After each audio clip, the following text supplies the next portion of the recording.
All right, a lot of what we've seen in the class so far is probably somewhat of a review for you. This topic may be brand new, okay? So in the past you've used real number system, which involves all the other numbers, counting, whole numbers, integers, irrational numbers, rational numbers. Well, today we're going to expand our knowledge even more and include what we call the complex number system. Okay, let me grab my pen here. So complex numbers, these involve the imaginary number I. Now, just that name can be misleading. This, well, let me go ahead and just say, what is I? Okay, and I'd write this down. I is the square root of -1. That's the definition. You may say, well, you can't do square roots of negative. That's what you've always been taught. Well, in the real number system, no. But in the complex number system using imaginary numbers, yes. Now, this imaginary number kind of comes from the way this came about a couple hundred years ago.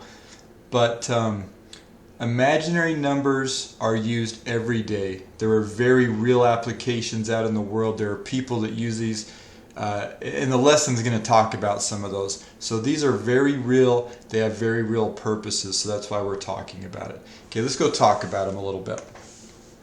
So how do you simplify expressions like this? Here's some basic steps, and it's going to show you this in the lesson. I'd encourage you maybe just write this down. Okay, factor. We're going to find some perfect squares. We're going to be simplifying some radicals. Notice they all have a negative under the radical though. Okay, we're going to simplify these radicals. That negative part you're basically going to rewrite as I and then just simplify it. Okay, so let me show you. Here's one thing you could always do. Think of that as the square root of -1 times square root of 25, and then just simplify it from there. Okay, of course, square root of -1, well, that's I. We just talked about that. Square root of 25, that's a perfect square, so that would be 5I is how I could simplify that. How about -44? And the reason I wrote that -1 first, I'll show you on this problem. So square root of 44, well, I could break that into square root of 4 times square root of 11, right? Square root of 4 is 2. Of course, square root of -1 is my I. And then square root of 11 will not simplify. So I'd probably write it like that. -54. You kind of seen what we're doing here? So square root of -1. What could I break 54 into? Well, that's the same as 9 times 6. Square root of 9 is just 3. Nice perfect square. I've got my I, of course. And then square root of 6. 24. Can you see what we're doing? So square root of -1. 24, what can we break that up into? How about 4 times 6? Now it's also 2 times 12, 3 times 4, or 3 times 4, 3 times 8. But I'm looking for something that's got a perfect square in it. Square root of 4 is, that's 2. Then there's my I from square root of -1 and root 6. So a lot of simplifying radicals, kind of review some of your past. The only difference is because they're negative, you're going to have an I in there, okay? Now, complex numbers, let's generalize this. Complex numbers consist of a real part and an imaginary part. And we write them like this. Again, this is worth writing down. A plus BI. A, again, is that real portion. B is that imaginary part. It's a multiple of I, okay? So, for example, any number, complex numbers contain all the real numbers. So I could say 7, that's a complex number. Really, it's 7 plus 0i, right? I could say 5i, that's a complex number. It's 0 plus 5i. So complex numbers envelop all the other numbers you've ever talked about. So simplify the complex number. This just kind of combines a little bit what we just did with this form here, a plus bi. So negative square root of 16. Well, notice that would be square root of -1 times square root of 16. Well, square root of 16 is 4, so that would be 4i, wouldn't it? So square root of -16 is just 4i. Then if I write this like this, I would have 8 plus 4i. So equivalent, but I'm turning this form into kind of our general form, the way we actually write these. So we're just simplifying. Square root of negative 36. You'll get pretty good at these, I hope.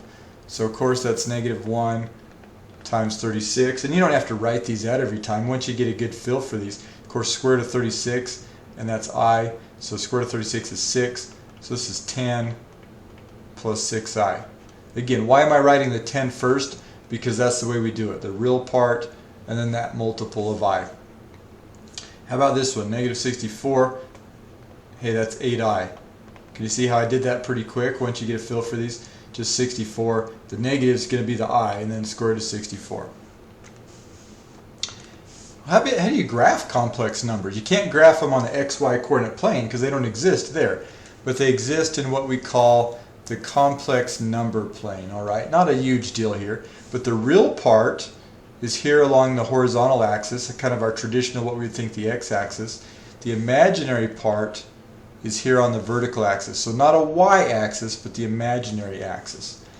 Pretty straightforward. So graph 3 plus 2y. I'm looking at this problem here. 3 plus 2y. So here's my real part, here's my imaginary.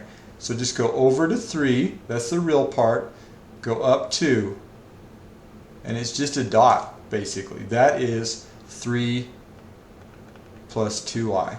Can you see how I did that? How about this one? 4 minus 5i. So over to 4, that's the real part, and then because it's negative, I'm going to go down, and I'd be right down here. So that's 4 minus 5i. If you started with a negative, like negative 2 plus I or something, I would go negative, right? And then I would just go up. That would be negative 2 plus I right there. Okay? That's going to help us understand what we're doing on this slide. So remember, on a number line, the absolute value of a number, which we denote like this, right? Remember those bars? Is the distance of n from 0. So you can't have a negative absolute value, right? Because it's a distance. So very similar on a complex number plane, the absolute value of a complex number, write it this way, is the distance of the number from the origin. Of course, the origin just right here, 0, 0, isn't it? Well, how do you find that? To find the absolute value, I like to draw a right triangle and then just use the Pythagorean theorem. You're probably really familiar with that. Remember that? A squared plus b squared equals c squared. And you got your triangle there, so there's A, B, and C. It's got to be a nice right triangle. So let me illustrate. 3 plus 2i. Remember we just did that one. So 3 plus 2i. It's right there.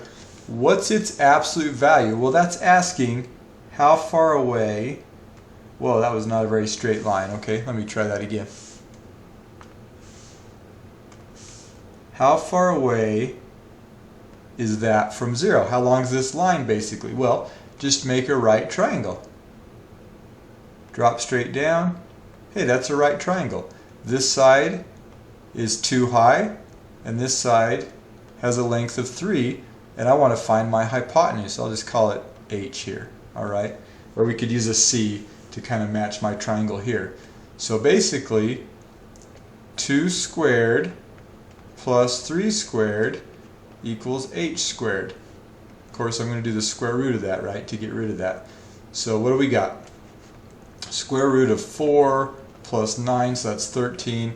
So square root of 13 would be the absolute value of 3 plus 2y. So really, you're just drawing a little triangle doing Pythagorean theorem. Okay?